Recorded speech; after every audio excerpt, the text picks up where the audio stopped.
Welcome to Newsline, your trusted source for global news, bringing clarity to the stories shaping our world. With Tesla owner Elon Musk's influence over Donald Trump, the regulatory landscape for American and European tech companies is expected to diverge even further. Following a period marked by public disputes, the European Union is now adopting a new tone. Officials in Brussels are increasingly concerned about the widening gap in technology policies and ethical standards between the US and Europe. Musk's sway over key figures, coupled with his unpredictable business strategies, is amplifying these tensions. The divergence is not just about regulations, it underscores a broader struggle for technological sovereignty.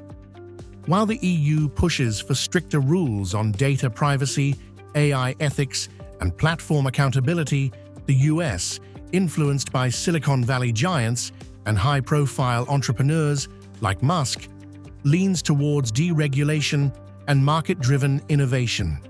For Europe, the stakes are high. The lack of a cohesive global approach risks putting European tech firms at a competitive disadvantage while exposing its citizens to the unchecked power of transatlantic tech giants. As Musk's influence grows, his close ties to figures like Trump signal a potential shift in US tech policy that could exacerbate these challenges. In this evolving landscape, Europe's policymakers are faced with a dilemma: how to assert their regulatory vision without alienating influential players or stifling innovation. The coming years are poised to test the resilience of Europe's digital sovereignty and its ability to navigate the shifting sands of global tech leadership. On Thursday, workers at 7 US Amazon warehouses went on strike in an effort to pressure the e-commerce giant into reaching an agreement. According to the Teamsters Union, the strike was approved by workers after Amazon ignored the union's Sunday deadline for negotiations. Amazon is pushing its workers closer to the picket line by refusing to show them the respect they deserve, said Teamsters General President Sean O'Brien in a statement. The union has called the strike the largest action against the company to date. However, Amazon claims the strike will not impact its operations. The Teamsters Union says it represents approximately 10,000 workers across 10 Amazon facilities, a small fraction of the 800,000 employees working in Amazon's US warehouses. Despite the limited scale of representation, the strike highlights growing tensions between the company and its workforce as the holiday season ramps up, a critical period for Amazon's business. The union's demand for better treatment and recognition of workers' rights comes amid broader calls for improved labor conditions within the tech and logistics industries. Amazon, which has faced criticism over its labor practices in the past, maintains that it offers competitive wages and benefits. Still, this action underscores the mounting pressure on the company to address worker concerns, particularly as public scrutiny of large corporations grows. Germany has approved a defense budget worth 20 billion euros. The country's defense minister, Boris Pistorius, hailed the record-breaking package, which includes 38 major projects such as 4 submarines and a warship. Additionally, the nation's air defense will be bolstered with systems like additional Patriot batteries.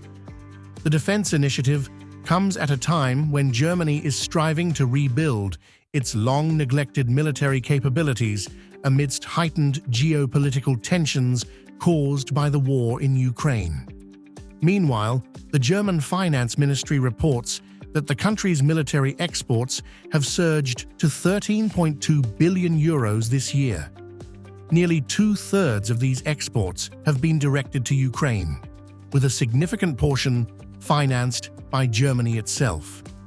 This dual strategy of internal military investment and external support underscores Germany's intensified focus on security in the face of a rapidly evolving global landscape. Sweden has significant gaps in its legal and enforcement frameworks that enable companies to avoid accountability for bribery committed abroad, according to a critical report from the OECD. The report highlights high-profile cases like the Telia scandal in Uzbekistan and Ericsson's bribery scheme in Djibouti, where no individuals were held criminally responsible despite clear evidence of wrongdoing. These cases underscore what the OECD describes as systemic weaknesses in Sweden's approach to addressing corporate corruption in foreign markets.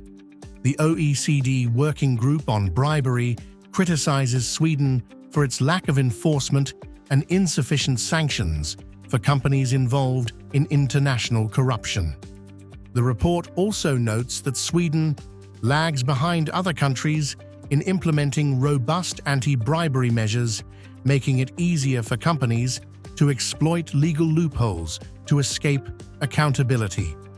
This lack of action, according to the OECD, risks damaging Sweden's international reputation as a leader in transparency and good governance. The organization is calling for urgent reforms, including stricter laws, better resources for prosecutors, and more effective mechanisms to hold both individuals and corporations accountable. The Swedish government has acknowledged the report and pledged to review its recommendations. However, critics argue that previous promises of reform have not resulted in meaningful changes, leaving Sweden vulnerable to criticism and undermining global efforts to combat corruption. As international scrutiny intensifies, Sweden faces growing pressure to align its policies with international anti-corruption standards and close the gaps that allow companies to operate with impunity. Thank you for joining us on Newsline. Stay informed, stay empowered, and we'll see you next time.